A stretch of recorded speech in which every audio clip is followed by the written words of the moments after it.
Goyang sang bidadari dan hati sang pengayuh becak babak satu, kilauan bintang di atas panggung.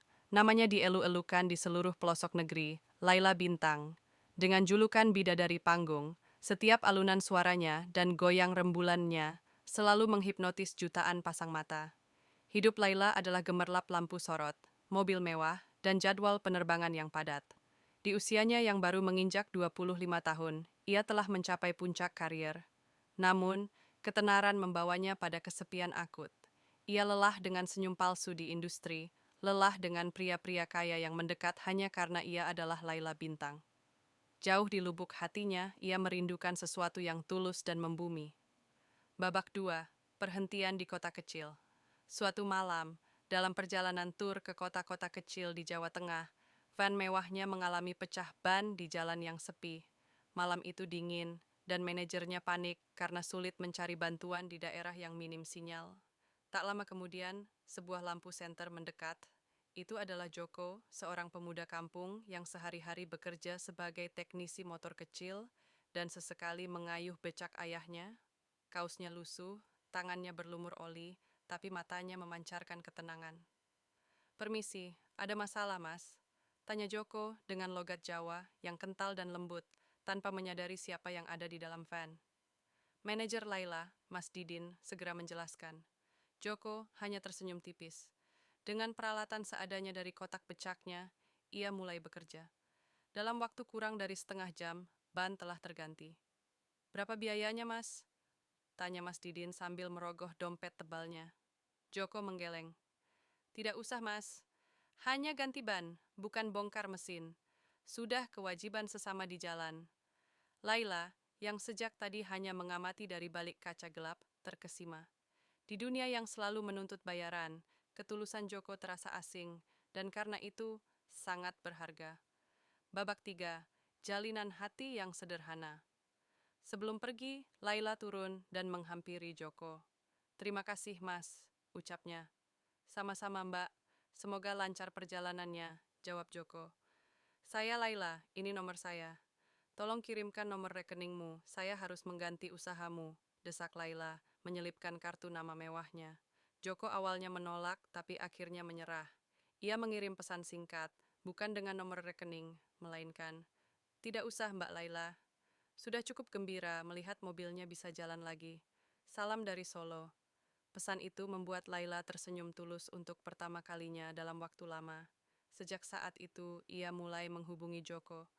Bukan untuk pekerjaan, melainkan untuk bercerita. Laila Bintang, sang diva, curhat tentang beban hidupnya kepada seorang pengayuh becak yang ia temui di pinggir jalan. Joko tidak menyanjungnya, tidak meminta tiket gratis, dan tidak mencoba memanfaatkan ketenarannya. Ia hanya mendengarkan. Jawaban-jawabannya selalu sederhana dan logis. "Kenapa harus pusing mikirin omongan orang, Mbak? Suara jenengan sudah enak, joget jenengan sudah bagus. Fokus saja pada nyanyinya," katanya suatu kali. Babak 4. Keputusan di tengah badai. Hubungan mereka terbongkar ketika Laila nekat datang ke Solo, menggunakan penyamaran total, hanya untuk menghabiskan sore di bengkel motor Joko yang kecil. Seorang jurnalis paparazzi berhasil mengambil foto mereka sedang tertawa di samping becak usang. Berita itu meledak. Diva dangdut jatuh cinta pada tukang becak. Manajer Laila murka. Para sponsor mengancam mundur. Penggemar terbelah. Ada yang mendukung, ada yang menghina Joko. "Laila, ini gila. Kau akan merusak kariermu. Pilih Dandi, dia produser kaya raya, atau pria lusuh ini," desak Mas Didin. Laila menatap manajernya, lalu menatap foto Joko di ponselnya, yang sedang memperbaiki rantai becak dengan wajah serius dan penuh dedikasi. "Joko tidak lusuh, Mas. Dia tulus. Dia satu-satunya orang yang membuat saya merasa saya bukan Laila Bintang, tapi hanya Laila. Dan Laila lelah dengan kemewahan ini." "Laila butuh ketenangan," jawab Laila mantap. Epilog. Irama baru. 6 bulan kemudian, di sebuah masjid sederhana di kampung halaman Joko, pernikahan dilangsungkan. Tidak ada liputan media besar, tidak ada gaun rancangan desainer internasional. Laila mengenakan kebaya putih sederhana warisan ibu Joko. Laila Bintang memang tidak pensiun, tetapi ia mengubah prioritasnya. Ia mengurangi jadwalnya hingga 80%. Ia pindah dari penthouse Jakarta ke sebuah rumah mungil di Solo yang kini berdekatan dengan bengkel motor Joko. Panggungnya kini bukan hanya pentas besar, tapi juga dapur mungilnya.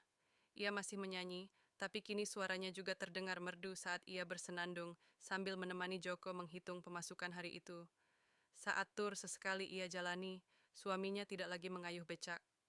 Joko adalah teknisi kepercayaan Laila, yang memastikan setiap kabel dan sound system berfungsi sempurna di konser istrinya. Di balik riasan dan kostum mahalnya, Laila tersenyum. Ia telah menemukan irama hidup yang sesungguhnya, irama ketulusan yang dimainkan oleh hati sederhana seorang pemuda. Goyang rem,